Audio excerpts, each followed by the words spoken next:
What's up, guys? So I'm very sorry. I've been slacking on the YouTube in the last week, but that does not mean that I haven't been working. I've been putting in a lot of work and time with crazy situations, and I still keep pushing. The car right now is at a different shop to get the fabrication for the cage and the intercooler piping and all that stuff get done.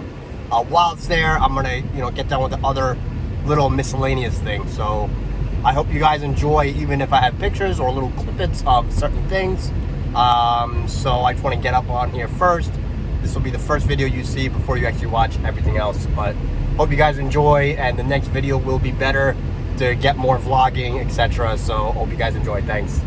Hey guys, so I got the piece in. I got my little Clevis piece.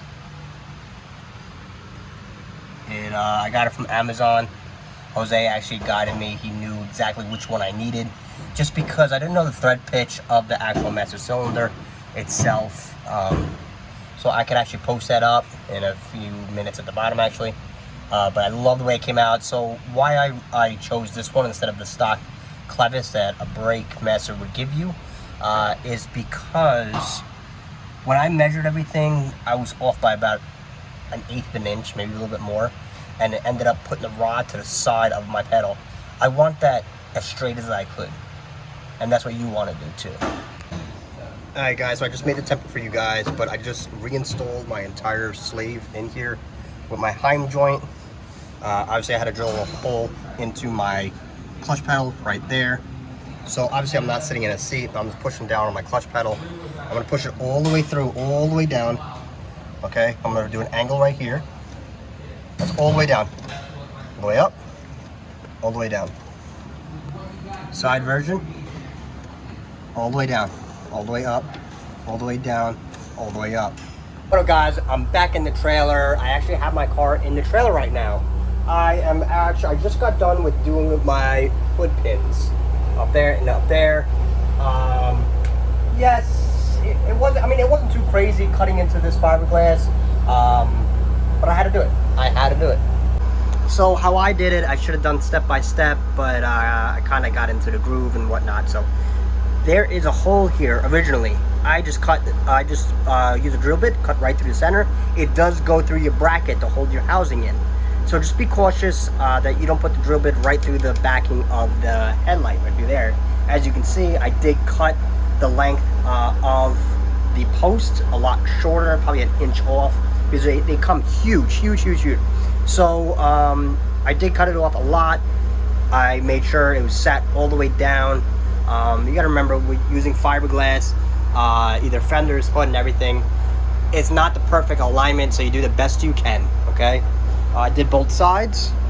They were pinned all the way down to the rock bottom. And once you do that, you would drill a hole, okay, right through here. Don't be scared, don't be nervous. To drill small hole right up here, okay? Both sides, same thing. Then actually, once you get to that step, you're gonna raise the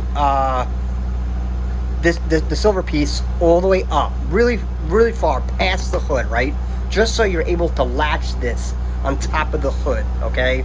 And at that point, make sure you're level. Try to actually, my buddy told me to do it like this actually, or like some kind of measurement. I kind of messed up, but it's okay. So once you get to at that point, you're gonna take a Sharpie make your reference points around, okay, underneath, because you gotta know where to cut. Once you get to that point, you're able to drop this top piece downwards, and then you're able to actually click it in, and it's a lot of fine tuning after that. Take your time, do not get frustrated at this.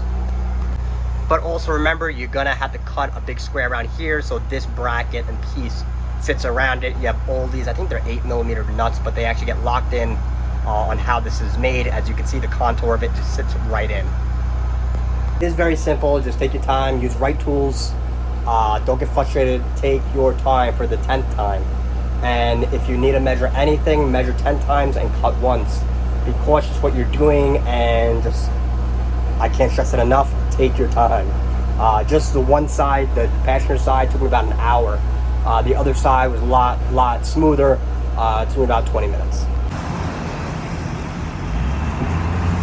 Electrical fire on Middle Country Road. A bad storm came through here, about a 50 miles an hour wind. As you can see, we're gonna wait for PSE&G to come down, but the roads are bad over here, guys. Please be careful, watch your weather, see what's going on around you, because this is pretty reckless, honestly. It's wild. Like, I was driving and hail about an inch thick came down, and you just feel the wind pushing my truck. Bad stuff. This is wild. Please be safe, guys. What's up, guys? So we're here at Pan Americans out in Akron, New Jersey. It's pretty dope. We're here on a Sunday with the finals. It is fully packed out, both sides of the track. I hope you guys enjoy.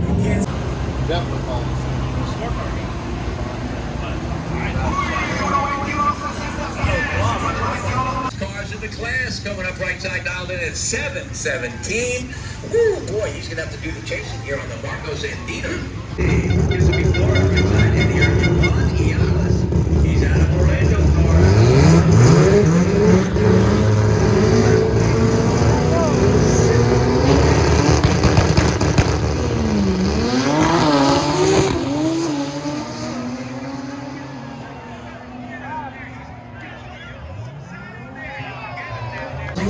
at 158 at Amtrak. He runs 210. As we're game would not run.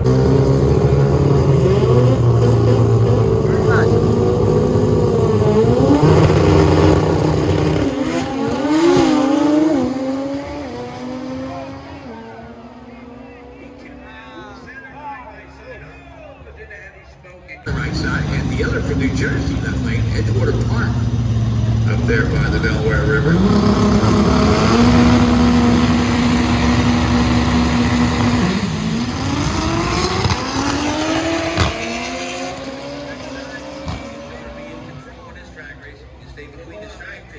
819 at 168.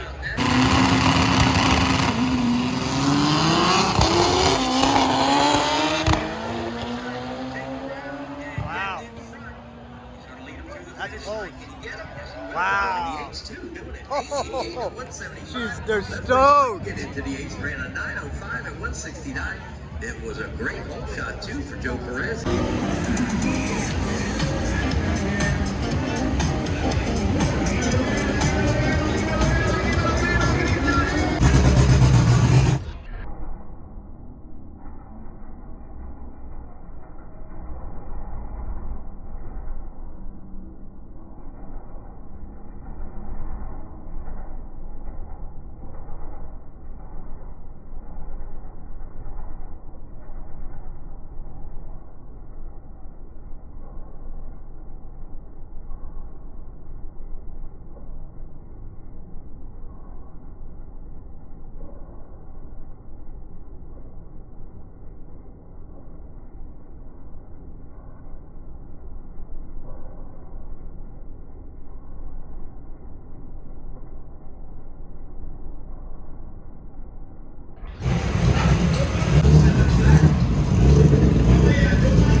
All right, guys, so I just got this huge package. This is from Speed Factory. Thank you, Brian, from Final Drive Racing for getting this to me. And I actually just ordered this like last week or 9 days ago. And Speed Factory made this up for me. This is the, I believe, the high horsepower, 8 to 1,000 horsepower intercooler with the radiator combo with the spiral fans right there. And guys, it is here. The 1,000 horsepower intercooler with the radiator, which it comes out pretty sweet. It comes with the dual fan, two fans, spout fans, same exact size. I believe they're 7.5 by 7.5. But look at this monster. 3-inch inlet and outlet. Dash 16 fittings to go through there. This plumbing is gonna be so nice, so easy to do. I just happen to have extra dash 16 line. If everyone knows that deals with in line. It's very expensive. So I hoarder some of my stuff, you know, for a time like this.